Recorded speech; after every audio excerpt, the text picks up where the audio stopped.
Alhamdulillah,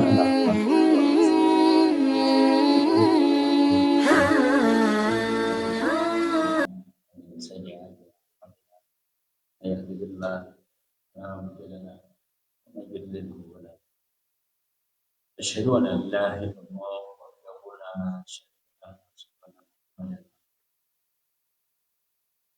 Allahumma shalli wa sallim wa barik ala Muhammadin wa ala alihi wa ashabihi wa tabi'ahum bi ihsan ila yaumil pada ibadallah usikum wa iyyakum taqwa Allah ta'ala ya ayyuhalladzina amanu taqullaha haqqa tuqatih la tamutunna. Qala Rasulullah sallallahu alaihi wasallam man saraya kullu akraman nas billah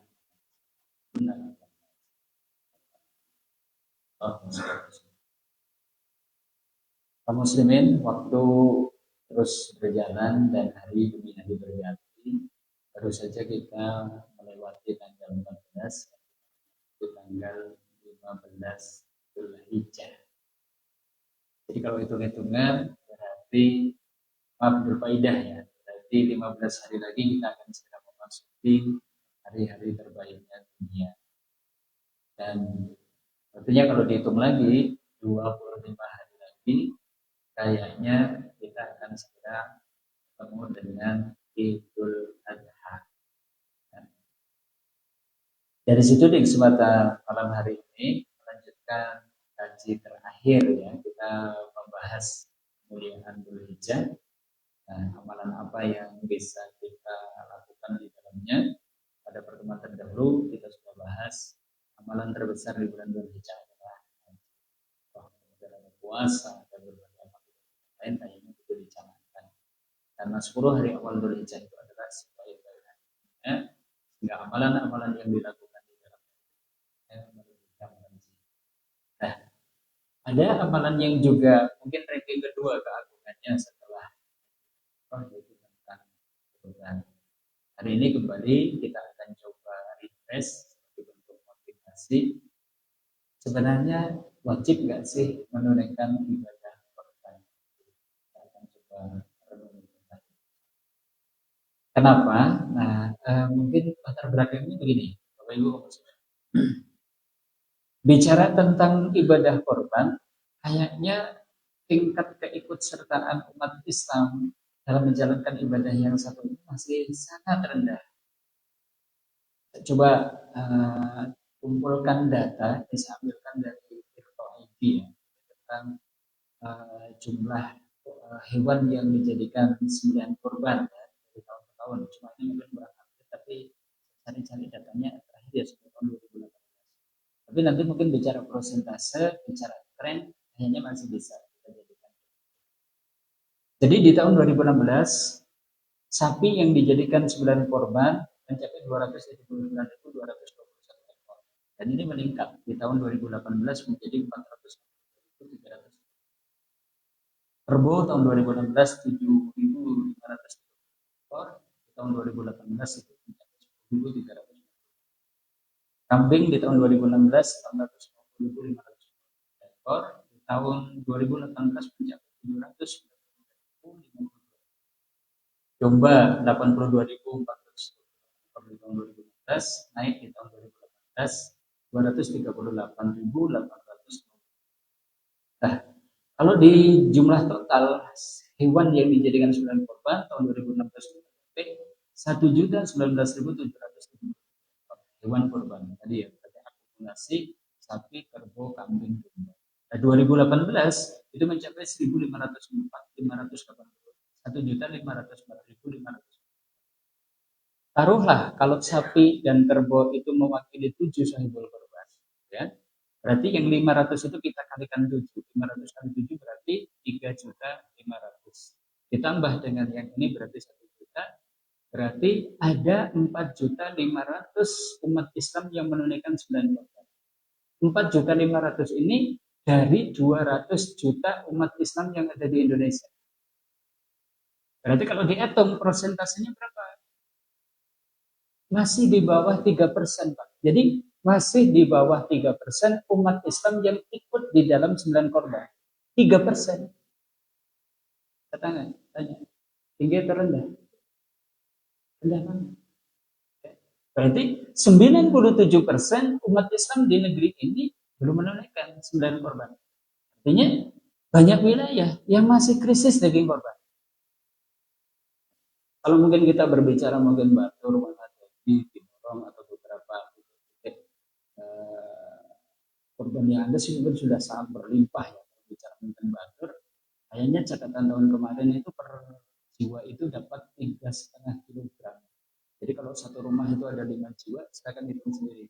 3,5 kali 5. Jadi satu rumah bisa dapat 20, 15, 20 kilogram. Saking berlimpah. Hampir setiap rumah bisa naik. Tapi kalau berbicara mungkin Banjarnegara bagian selatan, kayaknya beda lagi.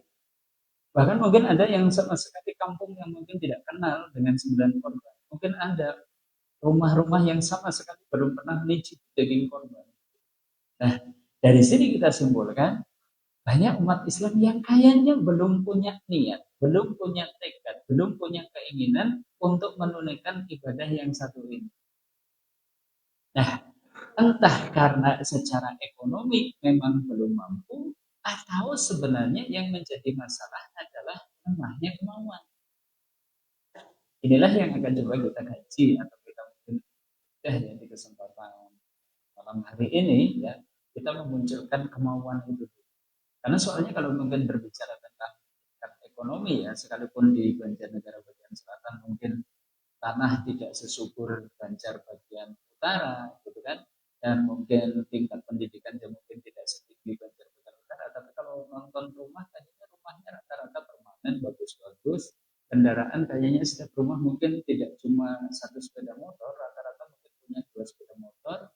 Setiap anggota keluarga kayaknya juga pegang HP, Android, dan seterusnya, gitu kan? Artinya jangan-jangan problemnya bukan tidak mampu, tapi lemahnya kemampuan.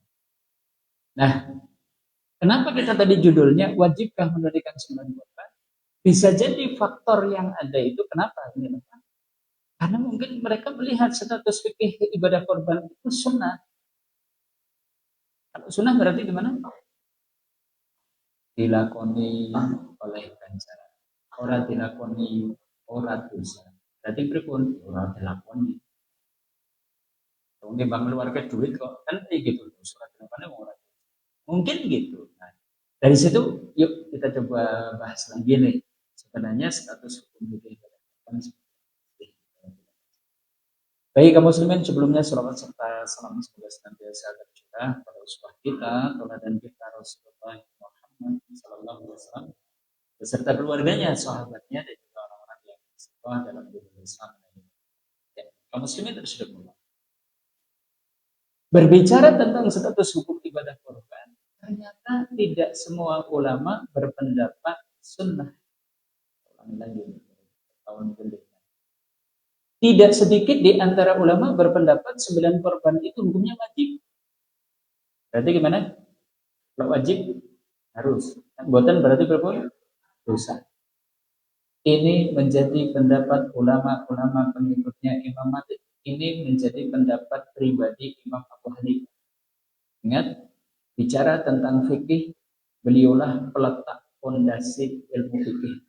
Beliaulah penggagas ilmu fikih. Beliaulah gurunya Imam Malik gurunya Imam Syafi'i, Imam Syafi'i gurunya Imam Ahmad. Jadi ini tempat ilmu fikih ya, Imam Abu Hanifah berpendapat wajib. Ini menjadi pendapat ulama dari Andalus, Sa'id bin Sa'ad. Ini juga menjadi pendapat ulama kontemporer yang wajib. Kenapa berpendapat wajib?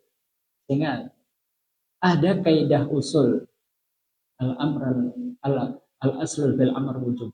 Hukum asal suatu perintah itu hukumnya wajib. Jadi kalau di dalam Al-Quran maupun As-Sunnah ada perintah untuk melakukan sesuatu, hukum asalnya itu wajib. Sampai nanti ada dalil yang meringankan status wajib berubah jadi sunnah, baru kemudian dihukumkan sunnah. Tentang korban misalnya, perintahnya di dalam Al-Quran surat apa? Perintah ibadah korban dalam Al-Quran surat apa? Surat apa? Apal? Pripun? Inna a'tainakal kautsar. Terus fasalli li rabbika wanhar. Ini ada perintah. Maka sholatlah demi Tuhanmu dan sembelihlah korban. Ini ada perintah. Berarti hukumnya apa? Wajib. Dan menurut ulama ini nggak ada dalil yang meringankan dari wajib menjadi sunnah. Bahkan adanya itu menekankan.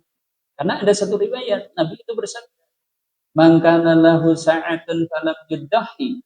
Man sapa wonge lahu sa'atun dheweke niku keomberan, maksudnya pripun? Omber rezekine, duwe tabungan, duwe deposito, duwe kalung, duwe gelang misalnya. Falam yuddahi kok enggak korban? Fala yakruban namu sholat. Sudahlah, enggak usah dekat-dekat tempat sholat. Ini ada semacam tekanan dari Nabi bahwa seorang muslim yang lapang rezekinya mestinya korban. Makanya segolongan ulama berpendapat wajib. Nah kalau ada yang berpendapat wajib, kayaknya kita tidak boleh bermudah-mudah. Kalau semua dosa barang yang lakoni ya, kok ganjaran. Oke, secara umum seperti itu. Tapi hati-hati, ternyata ada ulama yang berpendapat. Sekalipun kalau kita berbicara tentang jumhur fuqaha madhab fikih, mereka berpendapat sunnah muakkadah. Ini menjadi pendapatnya Imam Syafi'i. Ini menjadi pendapatnya Imam Ahmad bin Hanbal. Ini menjadi pendapatnya Imam Ahmad. Sekalipun pengikut beliau ada yang berpendapat wajib, tapi Imam Malik sendiri berpendapat sunnah. Ini menjadi pendapat Abdullah bin Hasan dari kalangan Qadiriyah. Sunnah muakkadah. Loh kenapa kok ini jadi sunnah? Padahal ini ada ulama yang berpendapat wajib. Menurut jumhur fuqaha, ada riwayat yang menunjukkan bahwa status wajibnya perintah korban itu ternyata turun menjadi sunnah. Kenapa? Saat Nabi itu nyembelih korban, beliau itu sambil mengucap, "Hada anni wa amman lam yudahi min ummati." Sembelihan ini dariku dan dari umatku yang tidak berkorban. Dalam kalimat itu menunjukkan ada semacam toleran dari Nabi. Umatnya yang tidak korban, alasan apapun diberi pahala dari sembelihannya Nabi SAW. Oh, berarti ini tidak tekan banget wajib ini. Berarti ini ada toleransi bagi yang tidak korban. Makanya jumhur fuqaha berpendapat sembelihan korban hukumnya sunnah muakkadah. Oke. Bapak Ibu milih pendapatnya yang mana? Ada sunnah boleh, kita kan Indonesia, Saudiyah, kan nggak masalah. Ini pendapat jumhur, bagus, pendapat jumhur ulama, pendapat lain.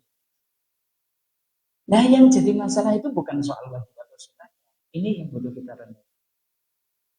Apakah karena sembelihan korban hukumnya sunnah, kemudian kita menyepelekannya? Sehingga tidak pernah berencana untuk menunaikannya, sehingga kita tidak pancangkan niat, bulatkan tekad untuk bisa melaksanakannya, sehingga kita tidak pernah mungkin berangan suatu saat nanti saya itu harus menunaikan sembilan korban. Nah ini yang justru muncul mestinya dipertanyakan. Nah untuk menjawab itu, yuk saya ajak merenungi lagi surat Fatir ayat 32. Kayaknya sudah berkali-kali kita tadaburi. Kita tadaburi lagi. Surat Fatir 32. Ini nih, kayaknya sudah ikut kapal juga nih karena sering kita kaji. Baik, Allah Ta'ala berfirman, A'udzubillahi minasyaitonir rajim.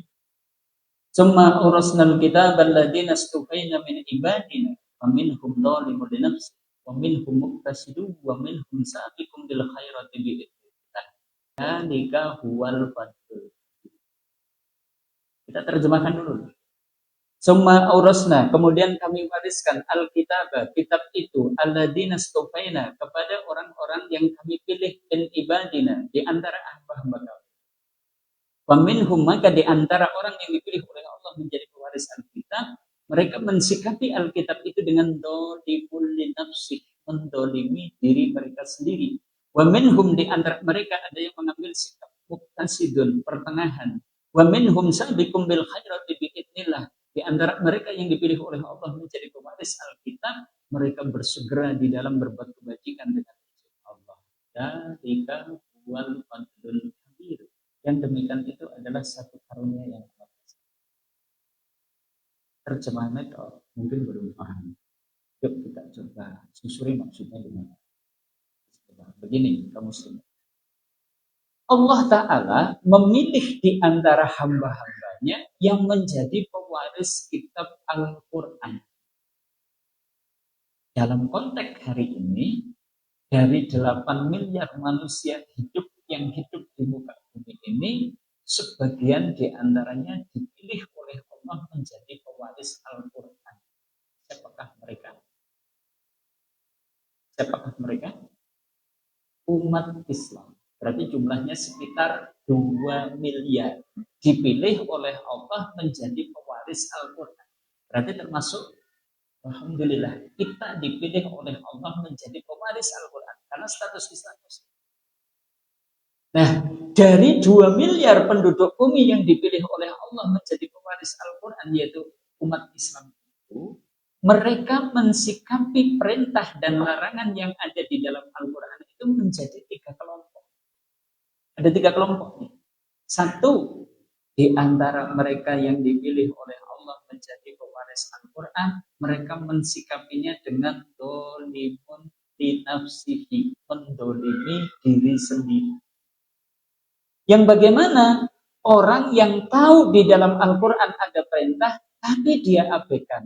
Orang yang tahu di dalam Al-Quran itu ada larangan, malah dia terjang. Namanya dolimun li nafsihi. Ini kabar dari Allah. Sekarang kita lihat fakta. Ada nggak hari ini umat Islam yang modelnya kayak itu? Dolimun li nafsihi, mendolimi diri sendiri. Ngerti tentang Quran enten perintah, dia beda. Ngerti tentang enten larangan, malah dikerjakan. Ada nggak? Ada nggak? Menjawab banyak, semangat banget. Kayaknya memang benar. Buh neng sireok gitu loh, neng sireok belum benar kos. Tapi secara umum ada wong ini ke Allah hingga bahkan. Satu kelompok itu. Dua, wa minhum, dan di antara mereka umat Islam yang dipilih oleh Allah menjadi pewaris Al-Quran, ada yang mensikapi perintah dan larangan di dalam Al-Quran itu dengan sikap pertengahan. Dolim banget yang boten, sregep banget murah. Ada nggak umat Islam yang modelnya kayak gitu? Ada? Oh, nek perintah-perintah wajib dilakoni, nek larangan haram dijalan. Nek sing sunnah sing makruh dilakoni. Ada enggak? Ada enggak? Yo kayaknya yo kayaknya. Nah, kelompok yang ketiga, wa minhum sabiqum bil khairati biidznillah, ada di antara umat Islam yang mensikapi Al-Qur'an itu dengan sabiqum bil khairati. Sregep. Pokoknya enten dawuh tentang Al-Qur'an mbok niku wajib niku sunah mesti dilakoni. Mbok niku enten larangan haram napa kek makruh mesti dipihi. Iku jenenge sabiqum bil khairati. Ada yang kayaknya ya ora oleh. Bahkan nang Masjid Al-Ikhlas itu bolong-bolong. Dan nikah wal adlul. Singkat terus niku artinya yang sama. Oke, kita bisa. Umat Islam sikap mereka terhadap Al-Quran dibagi berapa? Satu, dolimul nafs, mendolimi diri sendiri. Yang bagaimana ada perintah di Al-Quran, ada larangan. Dua, muktasidun, ngambil sikap tengah-tengah, dan wajib melakukan. Nek larangan haram mesti didolimi. Nek sing sunnah, sing makruh, disebut. Tiga, sabiqum bil khairat, sregep berbuat kebajikan. Ini tiga kelompok umat Islam sikap mereka terhadap Al-Quran. Nah, ternyata sikap mereka terhadap Al-Quran ini menentukan nasib mereka di akhirat, sebagaimana yang dijelaskan oleh Nabi Shallallahu Alaihi Wasallam tentang ayat tadi, dan ini disebutkan di dalam Musnad Ahmad, diceritakan oleh sahabat Abu Darda. Jadi suatu saat sahabat Abu Darda itu dan Rasulullah Shallallahu Alaihi Wasallam itu mau surat Fatir 32 tadi. Ini Abu Darda itu mendikut sama itu Rasulullah Shallallahu Alaihi Wasallam bahwa wajiban Abu Darda mireng Nabi itu mau surat Fatir. Cuma urusna kita badan begitu selesai, Nabi itu kemudian menjelaskan begini. Fa'amadina sabaku bil khairat. Adapun orang-orang yang dia itu bersegera di dalam berbuat kebajikan, mengikuti Al-Quran dengan sabar bil khairat. Fa'ulaika alladziina yadkhuluna al-jannata bighairi hisabin. Mereka inilah orang-orang yang kelak akan masuk surga tanpa bencana mulia melupa.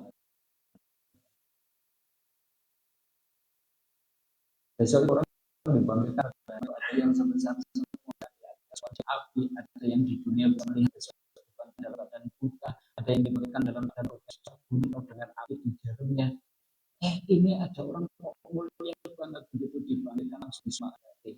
Semua panjangan langsung melalui pintu sebelah. Siapa mereka? Sabiqum bil khairat. Wa amal ladina kasadu, adapun orang yang mengambil sikap tengah-tengah nih antara sabiqum dan dolim. Fa ulaika yuhasabuna hisaban yasira. Mereka inilah orang yang kelak akan mendapatkan hisaban yasir. Hisab yasir. Sehingga hisab yasir sehingga terjadi. Dulu sudah pernah kita bahas hisab yang mudah yang kayak apa? Ini perlu ditanyakan oleh Bunda Aisyah. Hisab mudah itu 110 ribu. Laisal hisab. Tidak seperti hisab. Walaupun al-ardu akan tetapi seperti sekedar pembeberan amal disuruh ngakui kesalahan. Jadi besok setiap hamba itu akan dipanggil di hadapan Allah itu satu persatu. Itu pasti dipanggil. Ini diinterogasi, dimintai argumen. Ini ada orang yang panggil, dibukakan BAP-nya, kitab catatan amal. Kemudian ditanyakan kepada mau ingat dulu pernah berbuat dosa ini, kembalikan bulan sekian menit sekian tanggal sekian bulan sekian menit sekian dengan itu mengakusi sekian berbuat dosa ini, tanggal sekian berbuat dosa ini dan seterusnya. Orang ini ditunjukkan seluruh keburukannya. Orang ini sudah sangat ketakutan, gembrobios, gentar di hadapannya itu sudah dinampakkan neraka. Dia mengira pasti dia binasa, pasti saya masuk neraka. Wedine wis pol-polan, Pak. Buang sedanten dosa pun diakon Allah menjenengkan. Qad satartuha untuk dosa-dosa kamu sudah aku tutupi dalam kehidupan. Wa inni akhfiru lakal yaum. Hari ini dosa-dosa kamu sudah aku ampuni. Tidak dihukum, tidak dibalas. Ini gimana? Wah, merebus pilih saking bahagianya dosa yang pirang-pirang, tapi ternyata dimaafkan sama Allah. Itulah yang disebut dengan hisaban. Pengen harap bisa mendapatkan itu. Nah, kelompok yang ketiga, wa amal ladzina dzalamu anfusahum, adapun orang yang mendolimi diri mereka sendiri tadi. Ngerti nek Quran enten dawuh salat ora salat, ngerti nek Quran enten dawuh poso Ramadan ora poso Ramadan, ngerti nek Al-Qur'an enten jenengan duwe bondo harus iso haul kudu ngetoke zakate. Eman-eman ora gelem ngetoke zakat. Ngerti nek Quran ono larangan zina, malah zina, ono larangan riba, tetep dari haram, tetep icip-icip. Jenenge napa? Dolimul linafs, dolamu angkusah. Orang yang seperti itu faula ikal ladina yuhbasuna fi'ulil mahsyar, orang-orang yang akan ditahan lama di mahsyar. Kenapa? Dihisab dengan hisab yang buruk. Hisab yang buruk itu gimana? Kalau tadi hisab biasa itu sekedar pengakuan itu dosa, dan itu bukan, Pak, akan ditanya argumennya. Sampai disi awake sehat orang halangan di waktu luang ora salat. Apa? Jawab jawabannya kok ora ditompo kaya Allah kata Tuhan nukis hisab sapa wonge kok hisab dan dibantah hisab mesti disiksa. Dhisik sampean awake sehat ora sabar mungkin kok ora nindakake puasa Ramadan. Kenapa? Tanya alasannya apa? Alasannya tidak diterima oleh Allah. Pasti. Jenengan duwe bondo ngantek 5 miliar. Ayo iki sing 2000 entuk eko ngendi 10.000 entuk eko ngendi didetailkan semua. Jenengan kok ternyata jawabannya tidak diterima oleh Allah, pasti disiksa. Ini kelompok kita. Dari situ kita simpulkan umat Islam sikap mereka terhadap Al-Quran dibagi menjadi dan menentukan nasib mereka. Segolongan mengambil sikap besok akan mendapatkan su'ul hisab. Segolongan umat Islam mengambil sikap muqtasidun pertengahan, akan mendapatkan hisab dan yasir. Segolongan umat Islam yang bersegera di dalam berbuat kebajikan akan masuk surga. Oke, sekarang kita bicara kepengen lakoni dengan dari tiga kondisi ini. Kepengennya di posisi yang mana? Kepengennya di posisi yang mana? Yang mana?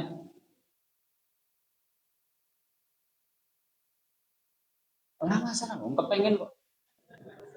Kepengen, urus kepengen. Soal patut urusan kok, gitu kan? Tapi nih jangan pengen sembunyi. Saya yakin kita kepengen masuk kategori orang yang masuk surga tanpa hisab. Nah soal kepantasan, ayo kita sesuaikan. Karena orang yang masuk surga tanpa hisab itu punya karakter sabiqum bil khairat, bersegera di dalam berbuat baik, ora peduli wajib, ora peduli sunnah, nek niku dawuh Allah kudu dilakoni. Artinya sekalipun sembelihan kurban para ulama berpendapat punya sunnah, ning nek jenengan kepengin masuk surga tanpa hisab, ya harus jadi sabiqum bil khairat. Sing siap nindakaken dawuhipun Allah, baik yang wajib maupun yang sunnah. Artinya kayaknya kita itu mestinya komitmen berusaha menunaikan ibadah sekalipun hukumnya sunnah. Berkali-kali yang pilih hisab dan yasir orang apa lah, gitu kan? Barang dewa hisab kudu bayar 3.500.000 gitu kan? Ya, itu pilihan jenengan kan. Makanya tadi kan kita bisa naik komite kepengen media sekundi, kan? Bangunnya dewa hisabnya, siap, siap. Ya setidaknya kita kan udah niat dulu, niat pokoknya berhijrah, aku biar kapan gitu kan? Kan tinggal kita rancang, kalau naik dulu yang besok dengan berancang ya sudah berhijrah yang kan datang. Ini dua niat, dua kepengenan. Ini yang pertama, Bapak Ibu kamu semua. Sekarang yang kedua begini, kurban mungkin hukumnya tidak, karena tadi jumhur fuqaha itu. Tapi kurban itu urgent, posisinya sangat strategis dalam ibadahnya umat Islam. Kenapa? Kurban adalah bukti cinta seorang hamba kepada Allah. Bukti cinta kita kepada Allah. Katanya, Bapak Ibu cinta nggak semua? Cinta nggak semua? Ini jawabannya cinta.